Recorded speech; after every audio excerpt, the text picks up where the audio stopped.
etc. Mes chers compatriotes, nous avons gagné une bataille, mais nous n'avons pas gagné la guerre.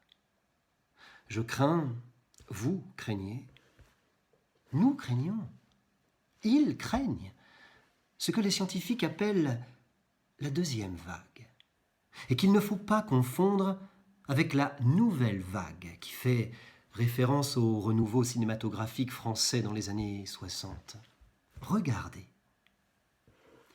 Pour répondre à cette inquiétude de cette deuxième vague, j'ai décidé d'anticiper. Autant les masques et les tests risquent d'arriver pour le plus grand nombre une fois le vaccin trouvé, autant là, j'ai décidé, et avant tout le monde, avant même nos amis allemands si bons élèves, j'ai décidé, dis-je, de commander massivement des planches de surf, shortboard, fish, funboard et même softboard en mousse. Nous ne laisserons pas cette deuxième vague nous submerger. Le monde de demain commencera donc le 11 mai, à 0 heure tapante. Oh, je sais vos interrogations. De quoi sera-t-il fait ce nouveau monde, ce monde de demain? Il sera fait d'hommes et de femmes. Il sera fait de chefs de file et de bandes touches. Sera-t-il encore le règne du dominé et du dominant? Bien sûr. Le dominé a besoin de l'être. Lui ôter ce statut, c'est le tuer, c'est le réduire à néant. Ce monde de demain sera-t-il plus vert? Oh, mon Dieu, je le souhaite. Mais sachez que pour faire du vert, il faut du bleu, certes, mais il faut aussi du jaune.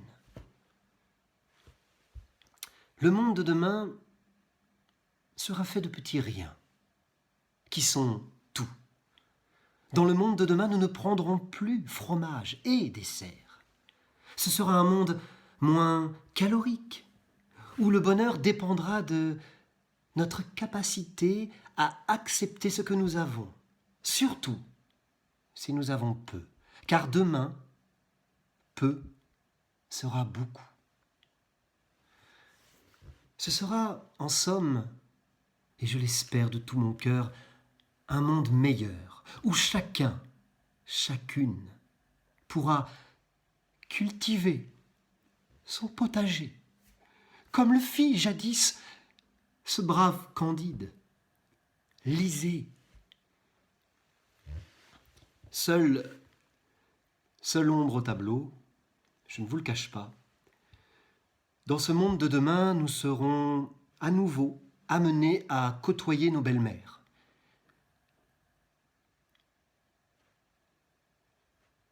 C'était une blague. Riez. Dans le monde de demain, rassurez-vous, nos magasins préférés de prêt-à-porter pas cher et d'objets inutiles ouvriront leurs portes pour que nous puissions à nouveau goûter à ce plaisir simple d'acheter, d'emmagasiner, de croître, comme le fait chaque printemps. Quant à nos chers restaurateurs, ils pourront eux aussi bientôt réouvrir leurs portes et nous concocter leurs fameuses souris d'agneau au thym ainsi que leurs fondants au chocolat si caractéristiques. Quant à nos artistes, nos amis artistes, eh bien, une fois n'est pas coutume, le flou leur va si bien. D'ailleurs, ne dit-on pas le flou artistique? Pour terminer, je vous dirais que l'État ne peut pas tout. Nous laisserons donc aux élus locaux, ainsi qu'à vous, mes chers compatriotes, le soin de prendre vos responsabilités. L'État-providence, d'accord, mais l'État-prudence. Vive le surf et vive la France. Véran, sortez votre ukulélé, on buffe. Buffez.